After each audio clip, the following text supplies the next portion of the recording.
Next thing you know, it's in like 1990. On the morning of January 1st, 1990, the Federal Communications Commission flipped the switch on an old rule it had resurrected, Dangerous.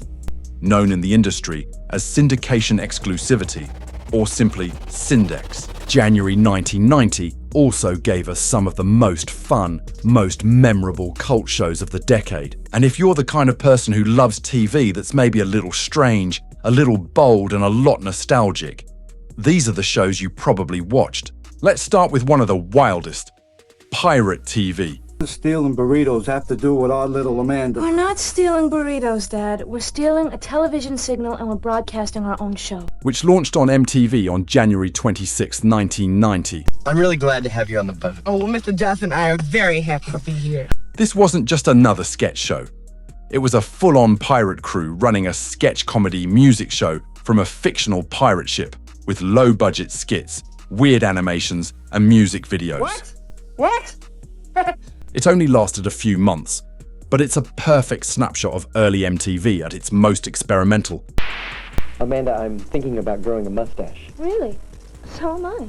When the channel still felt like it was broadcasting from another dimension. I'm tired of all this yammering, asking questions that you can't answer. It's just pure, unhinged fun. Only on MTV. January 14th, 1990 was a big night. America's Funniest Home Videos starts its weekly run. On paper, it's just people falling downstairs, crashing into things, and getting bonked on the head. But let's be real, it's basically a horror show disguised as a comedy. Real people, real pain, real injuries, all set to cheesy music and a host who sounds way too happy about it. A lot of adults freeze when you point the camera at them, especially when they're in the shower. Same night, same network, The Simpsons officially became a weekly series with Bart the Genius. Yeah, the Christmas special was in December '89, but this was the moment it became a real, recurring show. A dysfunctional family, a golden retriever that might be a demon, and a kid who's basically a tiny anarchist. It is one of the most creatively wild shows ever to air on network TV. Now, it's a cult phenomenon with 37 seasons. I need help. January 5th, 1990. Can this cop Max Monroe. rid the streets of crime? Call me a dreamer. CBS drops Max Monroe, Loose Cannon. A cop drama about a rogue detective who breaks every rule, goes off the deep end, and looks like he's in a different genre than everyone else. It's cheesy, over the top, and kind of ridiculous. January 6th, 1990. A new Zorro series hits syndication. It's supposed to be a classic hero, but the tone is off. Campy, low budget, with weird lighting and a vibe that feels more like a cheap horror movie than an adventure show. Zorro holds a special place in my heart as I used to watch it with my grandmother. January 29th, 1990. CBS's City premieres. A short-lived drama about New York cops and city workers, but with a gritty, almost surreal tone.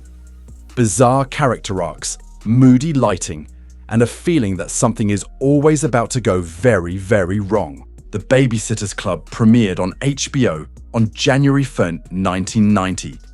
And it honestly feels like the book series steps straight onto the screen in the best possible way.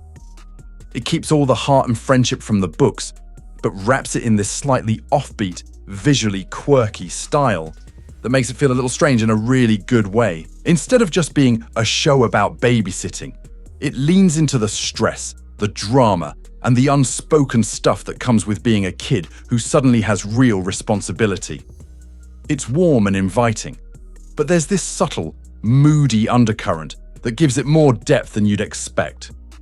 The result is a quietly brilliant little series. Anyone can sit down and get pulled into it. Also, January 1, 1990, Nickelodeon airs Maya the Bee. A kid's cartoon about a tiny bee, but with a surreal, dreamlike art style and storylines that feel strange. Sometimes peaceful, sometimes unsettling, like a psychedelic cartoon from another dimension. Which of these shows do you remember? And more importantly, which one do you still watch? Subscribe to Marcob Media TV for more weird nostalgia that is being added all the time.